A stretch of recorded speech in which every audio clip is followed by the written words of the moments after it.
No se trata de que tú busques a Dios, sino que Él te busca a ti. La iniciativa de la salvación comienza y termina en Dios. Tu responsabilidad es decidir si aceptas la invitación que Dios te hace para salvarte. Bienvenidos a su programa El Evangelio según Romanos. Les saluda a su amigo el pastor Pablo Partida Gómez. Hoy nuevamente vamos a estudiar Romanos capítulo 1, versículo 6. A continuación daré lectura a este texto, pero voy a leer desde el versículo 1 hasta el 6 con el propósito de entender toda la unidad de pensamiento y luego entonces haré algunas reflexiones prácticas solo concentrándome en el versículo 6.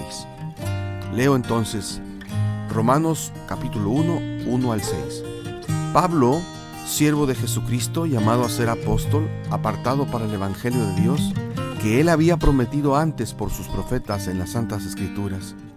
Evangelio que se refiere a su Hijo, nuestro Señor Jesucristo, que era del linaje de David según la carne, y que fue declarado Hijo de Dios con poder según el Espíritu de Santidad, por su resurrección de entre los muertos. Por medio de Él recibimos la gracia y el apostolado para conducir a todas las naciones a la obediencia de la fe por amor de su nombre, entre los cuales estáis también vosotros, llamados a ser de Jesucristo. Con Romanos 1:6 específicamente, la epístola cambia radicalmente. Los primeros 5 versículos tienen que ver con Pablo y la forma como él comprendía el Evangelio. En el versículo 6 se concentra en los recipientes de su carta, es decir, los creyentes en Roma. Este texto encierra dos grandes ideas. El versículo 6 nos muestra, en primer lugar, que Dios nos ha llamado al igual que a los romanos. Esta es una idea impresionante. Si Dios ha llamado a los romanos, también nos ha llamado a nosotros. A veces pensamos que tenemos que hacer algo para que Dios pueda amarnos. No es sorprendente que muchos peregrinos en su fe religiosa estén dispuestos a caminar cientos o miles de kilómetros hacia algún templo para obtener el perdón de Dios. En algunos casos hay personas que incluso se flagelan o realizan algún sacrificio costoso para pagarle a Dios algún favor que les ha hecho o merecer su perdón. Muchos hay que actúan de esta misma manera en su relación con Dios. Piensan que si se arrastran lo suficiente, si trabajan lo suficiente, si van a la iglesia lo suficiente, si son activos lo suficiente, o si más bien se convierten en personas suficientemente buenas, quizás Dios los acepte. Sin embargo, no es esto lo que describe Pablo. Él deja claro que no se trata de nosotros, sino es Dios quien inicia nuestra salvación personal, porque Dios nos llama, Él es el que toma la iniciativa. La Biblia señala esto desde principio a fin. Es Dios quien buscó a Adán y a Eva en el jardín del Edén. Es Dios quien buscó a la oveja perdida, la moneda perdida y al hijo rebelde. Incidentes de los que habla el Evangelio de Lucas en el capítulo 15. Y es Dios también quien llama la atención a Pablo. Camino a Damasco, Dios tiene un encuentro con el apóstol. Jesús lo precisó concisamente en San Lucas 19:10, cuando le dijo a Zaqueo que el Hijo del Hombre vino a buscar y a salvar lo que se había perdido. La salvación no llega por iniciativa nuestra. La salvación llega por iniciativa divina.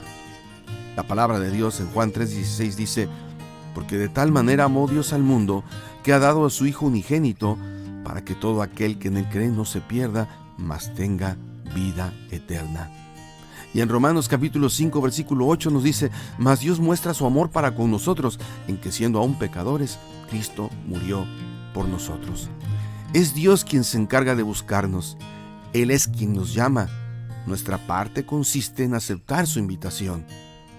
La segunda idea, que está englobada en el capítulo 1 versículo 6, es que los romanos que accedieron a la generosa invitación de Dios son de Jesucristo. Las palabras son de Jesucristo. Concuerdan con lo expresado en el versículo 1, donde Pablo dice que Él es esclavo de Jesucristo. pertenecer a alguien implica que hay un dueño.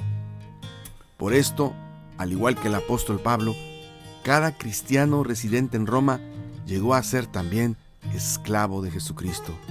Cristo Jesús es el dueño de toda su vida. Cristo había comprado y redimido con su sangre a cada uno de ellos, así como también ese sacrificio compró y nos redimió a nosotros.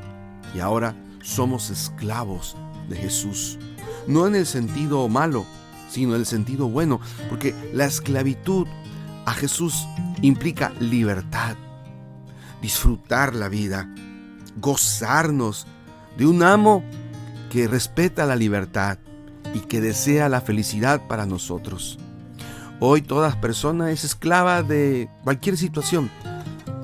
Las cosas se posesionan de esa persona. Otras personas se posesionan de individuos. El dinero, el poder, la fama o cualquier otra cosa. Pero el cristiano no está poseído por esas cosas, personas u objetos. Está poseído por Dios, le pertenece a Dios y Dios respeta su libertad y lo llena de goce y disfrute. Por eso, querido oyente, amigo, amiga que me escuchas, oremos a Dios. Gracias, Señor, por tu llamamiento y por tu redención. Ayúdame hoy a vivir de tal manera que los demás puedan reconocer que verdaderamente yo te pertenezco a ti y a nadie más que a ti. Más aún, Señor, concédeme que pueda ser un canal por el cual tu invitación logre extenderse a otros que todavía no te han oído.